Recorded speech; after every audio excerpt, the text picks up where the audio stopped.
Ma'asyiral muslimin, sidang jamaah sholat Jumat yang insya Allah dimuliakan dan dirahmati oleh Allah Subhanahu wa Ta'ala.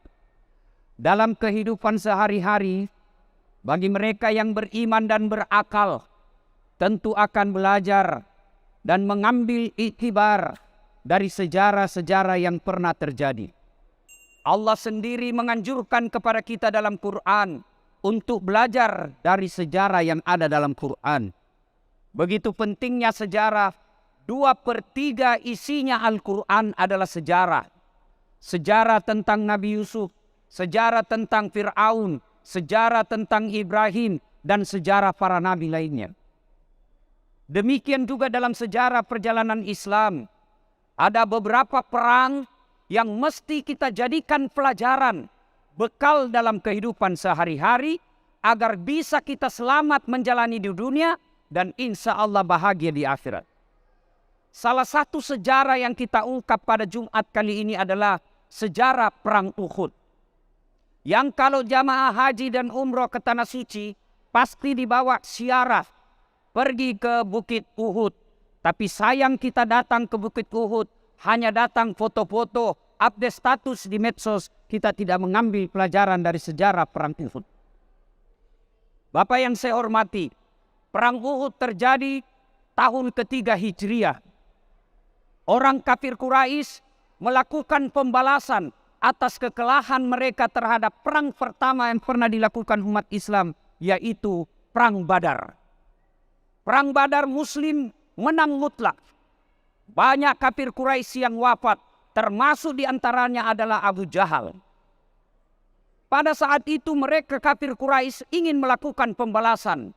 Maka mereka mendatangi Madinah untuk melakukan pembalasan.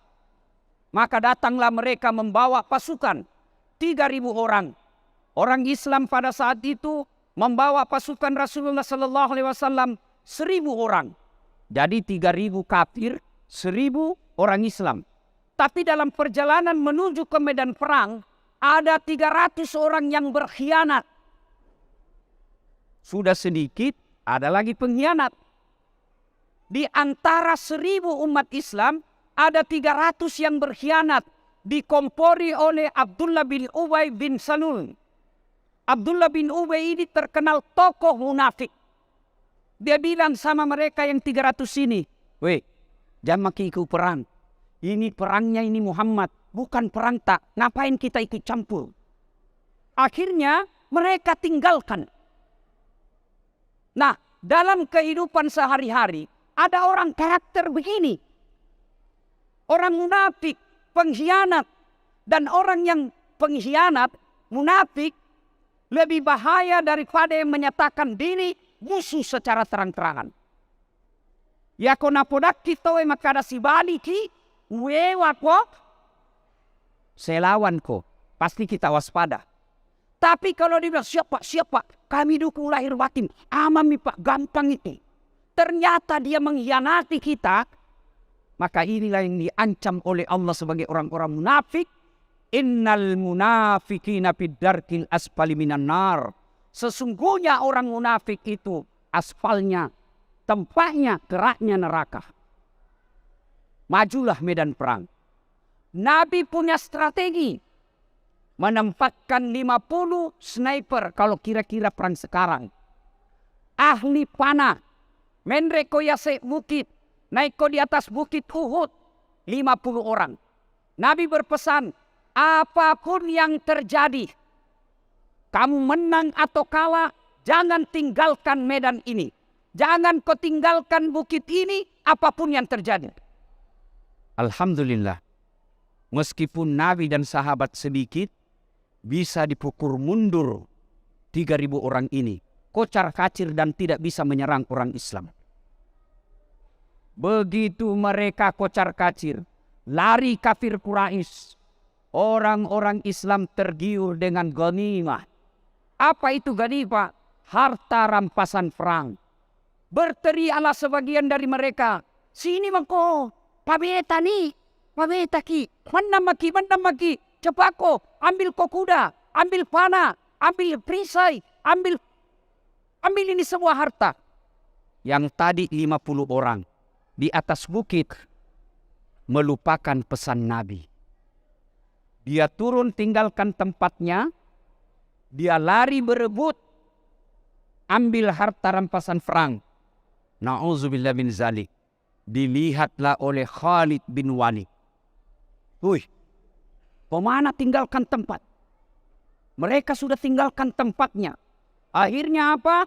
Khalid bin Walid membentuk pasukan baru, keliling kamu, kita antam dari belakang. Sudah tidak ada pemana yang menghalangi kita. Akhirnya terjadilah kekalahan di antara umat Islam. Gara-gara apa? Mereka meninggalkan pesan Nabi. Pesan kedua setelah kemunafikan bahaya, pesan kedua dari sejarah ini bahwa Allah tidak larang kamu menguasai dunia. Allah tidak larang kamu cari nafkah.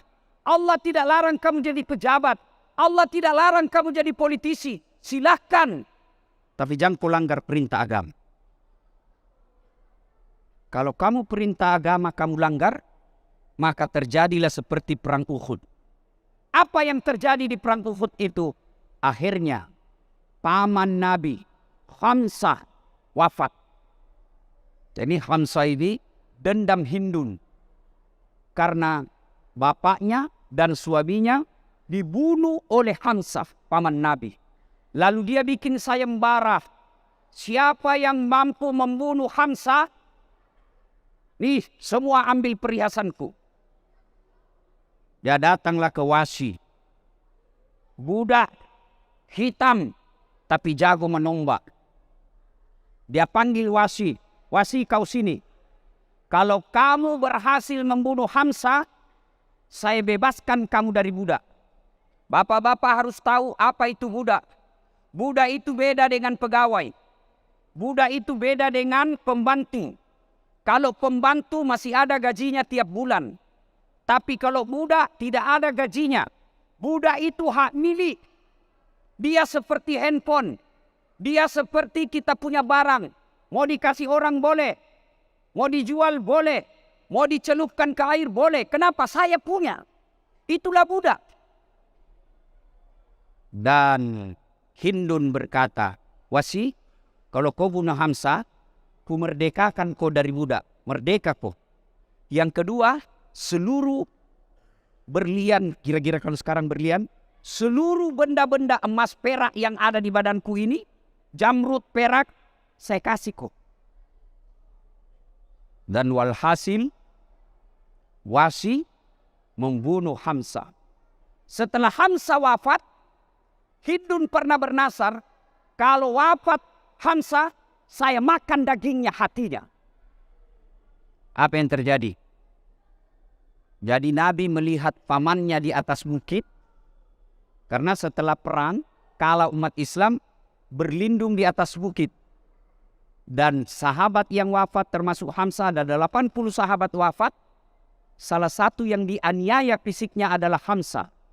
Hindun ambil belati, dia belah dadanya, dia ambil hatinya, dia gigit hatinya pamannya Nabi, Hamzah, tidak mempan. Dia gigit tidak mempan. Tapi dia sudah bangga. Wasi, ku merdekakan. Wasi dan Khalid bin Walid, pelajaran kedua ini, jangan tergiur dunia. Kalau dunia itu menyengsarakanmu dunia akhirat. Jangan tergiur jabatan politik. Kalau jabatan politik itu menyengsarakanmu di akhirat. Jangan tergiur dengan popularitas. Kalau popularitas itu menjauhkan dirimu dari Allah Subhanahu wa Ta'ala. Allah tidak melarang kita kuasai dunia ini dengan catatan ikuti aturan agama. Nah, pelajarannya, kalau kita tidak ikuti aturan agama, maka lihatlah orang yang berniaga, orang yang memperoleh mencari jabatan, menghalalkan segala cara, biasanya berakhir di polisi, di KPK, atau di jaksa. Pakai baju orange, disotim mukanya, dikasih malu se-Indonesia. Kenapa? Karena dia meninggalkan aturan agama dan melanggar aturan negara. Itu baru di dunia. Lalu ada yang berkata, gampang orang tobat Ustaz. Betul gampang kau tobat. Pasti Allah ampuni tobatmu. Dengan catatan yang pasti Allah ampuni adalah dosa yang hubungannya kepada Allah. Tapi dosa kepada bangsa, dosa kepada tetangga, dosa kepada saudaramu, Allah seolah-olah bilang begini, Dasaan, sebelum ku maafkan kau, bima kau dulu sama sepupumu yang pernah kau sakiti. Bima kau dulu tetanggamu yang pernah kau sakiti. Nanti maafkan kau, baru kau kesini. Amam nih, tidak ada masalah kalau soal saya. Pelajaran ketiga. Ada Khalid bin Walid, ada Wahsy. Khalid bin Walid pernah memerangi Nabi, Pak. Diperangi Nabi dan mengalahkan Nabi ketika perang Uhud. Wahsy membunuh pamannya Nabi. Tapi setelah mereka dapat hidayah, mereka masuk Islam, berbalik untuk membela agama Allah. Dan Khalid bin Walid jugalah yang mengalahkan pasukan Persia yang sangat menakutkan waktu itu. Tapi dipukul mundur sama Khalid bin Walid. Pura mencaci kafir, pura naewa nabitta. Tapi setelah tobat, waktu, tenaga, pikiran untuk agama. Akhirnya apa? Sampai sekarang dikenal. Jadi kalau Bapak pernah punya dosa, jangan kau putus asa. Bapak-bapak pernah punya salah, jangan putus asa. Selama ajal belum menjemput, Allah masih menunggu kita untuk bertobat. Cuma itu tadi, kalau dosa kepada Allah gampang. Tapi dosa kepada sesama manusia, ini agak sulit. Bahkan Umar bin Khattab itu pernah mau membunuh Nabi. Coba baca sejarah Islamnya Nabi, Umar bin Khattab. Itu sudah bawa parang, dia mau membunuh Nabi. Lebih baik saya bunuh Muhammad. Gara-gara ini Muhammad orang berperang dengan saudaranya. Gara-gara ini Muhammad orang berperang antara anak dengan bapak. Lebih baik saya bunuh Muhammad, sudah mati, saya menyerahkan diri ke Bani Hashim. Dia datang mau membunuh Nabi. Perjalanan dapat hidayah. Setelah masuk Islam, kalau orang lain masih Islam sembunyi-sembunyi, Khalid bin Umar bin Khattab masuk Islam, dia deklarasi. Dia datangi rumahnya Abu Jahal. Abu Jahal, saya masuk Islam. Kenapa? Mau kau lawan saya? Lalu sudah bilang Abu Jahal, gila kau Umar. Dia datangi Abu Lahab. Dia datangi Abu Jahal. Semua tokoh-tokoh Quraisy waktu itu dia datangi. Saya masuk Islam. Kalau sahabat yang lain sembunyi-sembunyi, Pak. Umar pernah membunuh Nabi. Dan saya yakin di dalam masjid ini tidak ada satupun manusia umat Islam yang pernah mau cita-cita menghina Nabi. Jadi dosa kita kecil. Yang Allah cuma minta, tobat kau, jangan kau ulang. Allah cuma minta itu. Bahkan Umar bin Khattab ketika sahabat hijrah, pindah dari Mekah ke Madinah, sembunyi-sembunyi sahabat. Umar sholat dulu 2 rakaat di depan Ka'bah. Lalu dia pidato. Ayuhan nas. Warga orang Ka'bah. Orang Mekah. Saya Umar bin Khattab mau hijrah ke Madinah. Siapa yang mau pisah kepalanya dengan badannya. Mau janda istrinya. Mau yatim anaknya. Halangi ma. Kemudian karena hebatnya Umar bin Khattab mencintai Allah dan Rasulnya. Setiap orang pergi ke tanah suci, Pak, pasti ziarah Nabi. Dan juga ziarah ke makamnya Umar bin Khattab. Itulah Allah kasih hadiah. Pribadi yang ketiga. Dalam cerita Uhud. Wahsy. Yang tombak pamannya Nabi. Setelah penaklukan pembebasan Mekah, Nabi datang dengan para pasukannya. Orang-orang Arab Quraisy waktu itu semua lari bersembunyi. Membalas Muhammad. Mati maki ini. Tidak ada lagi ruang gerak nak kasih. Pidato Nabi dan pidato inilah yang menggetarkan Mekah waktu itu. Nabi berkata, ya Ayyuhan nas, wahai manusia, siapa yang berlindung di rumahnya Abu Sofyan, kami lindungi. Kami kasih hak-haknya. Kami perlakukan dia secara baik-baik. Tapi kalau kau melawan, kami lawan kalian, kami perangi. Akhirnya mendengar itu, Wasi didatangi oleh Bilal bin Rabah, sama-samanya budak, sama-sama kulit hitam, dan Bilal bin Rabah mengajak Wasi masuk Islam. Tamano seneng, pasti marah Nabi. Dia bilang tidak, Nabi itu tidak begitu. Dibawalah menghadap kepada Nabi. Kata Bilal bin Rabah, ya Rasulullah, saya membawa Wasi dan menyatakan mau masuk Islam.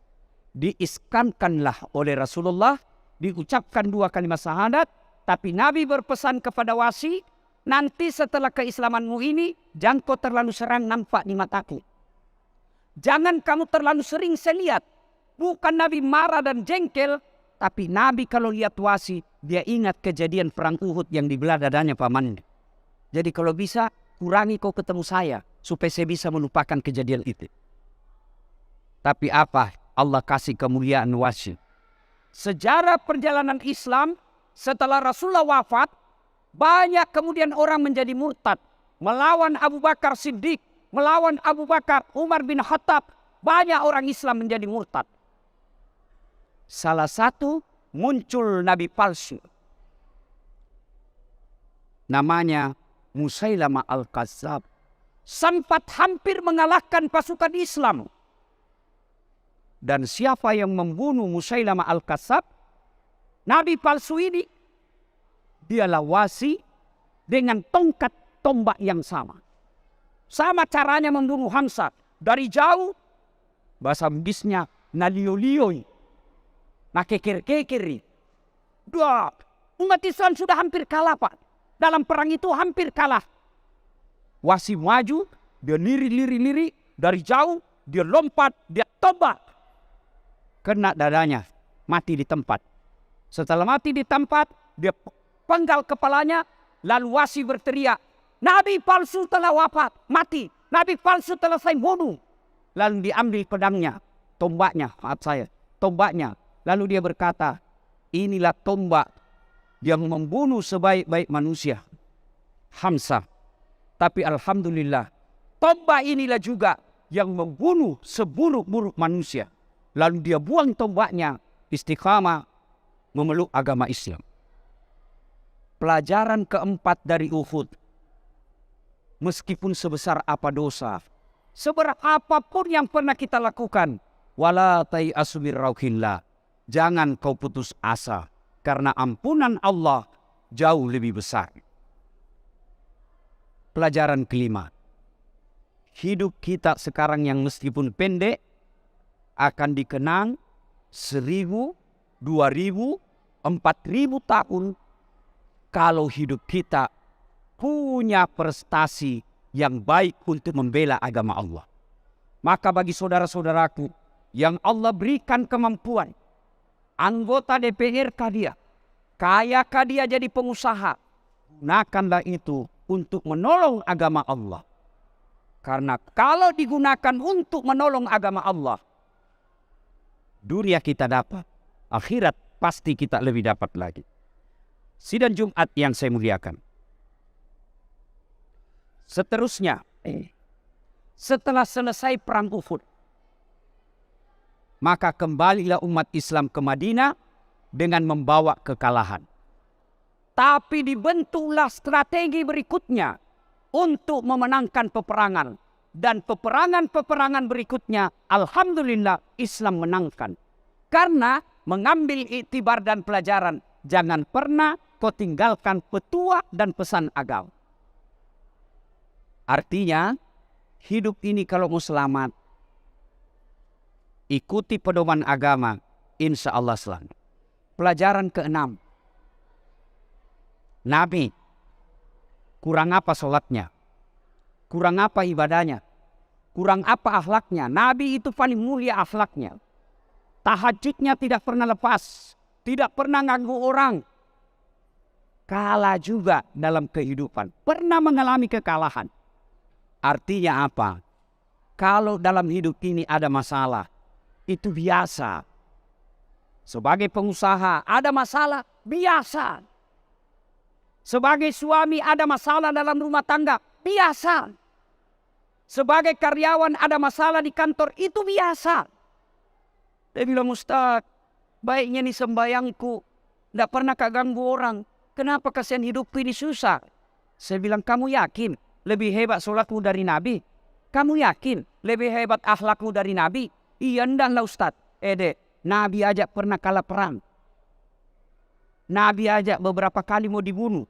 Nabi aja dalam rumah tangga pernah 3 hari 3 malam tidak makan sehingga Hasan Husain cucu beliau kelaparan. Apalagi kita. Dan hebatnya bagi kita umat Islam, masalah itu kalau dilewati dan dilalui dikerjakan dengan tuntunan agama, masalah itu jadi amal. Bayangkan kalau ada orang hidup tidak pernah ada masalahnya. Apa amalnya mau menghadap kepada Allah? Maka masalah Allah hadirkan. Allah ingin lihat siapa di antara kalian yang baik imannya. Maka hadapi masalah itu bukan dengan putus asa. Tapi hadapi dengan cara apa? Dekati agama Allah. Takarrub ilallah. Bertanya kepada ulama. Minta pertolongan kepada ahlinya. Setelah itu berdoa, istiqamah. Biar Allah yang menyelesaikan. Dan pun kalau tidak selesai masalah itu, apa yang kita harap tidak tercapai, tidak ada yang sia-sia di sisi Allah. Karena Allah, itulah yang disebut qada dan qadar. Kalau Allah sudah takdirkan, saya sakit di 2023, apapun saya lakukan, pasti tidak ada yang bisa mengubah qadar Allah. Tidak ada. Lalu kenapa, untuk apa kalau saya berupaya berobat, pola hidup sehat, tetap sakit? Memang sudah tidak bisa dirubah takdir Allah. Saya berobat, berdoa, pola hidup sehat, itu menjadi pahala di sisi Allah Subhanahu wa Ta'ala. Karena kalau pahala hanya puasa, hanya sholat, hanya umroh, berapa kali kita sholat sehari? Syukur-syukur kalau bisa sampai 10 kali dengan sunnahnya. Berapa kali kita umroh setahun? Syukur kalau kita orang kaya bisa umroh tiap tahun. Tapi kalau kita tidak punya full kemampuan, paling sekali kita pergi haji.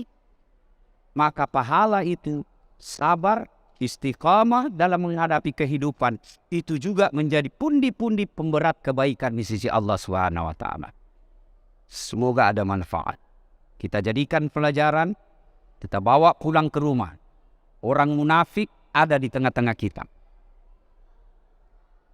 Orang yang pernah salah tidak boleh berputus asa. Tapi bangkitlah dari kesalahan itu. Jangan kau ulang dan jadilah manusia yang membuat kebaikan-kebaikan. Dan kalau pernah tersilap, tersalah, maka jadikan motivasi untuk mengisi kebaikan-kebaikan. Dalam hidup tidak mungkin tidak ada masalah.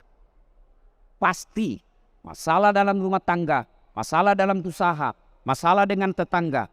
Allah cuma minta, sabar kok, perbaiki sholatmu, saya akan tuntaskan segala masalah. Demikian, semoga ada manfaat. Lebih dan kurangnya mohon dimaafkan. Barakallahu li wa lakum wa izza'izil mu'minin. Innahu huwal ghafurur rahim.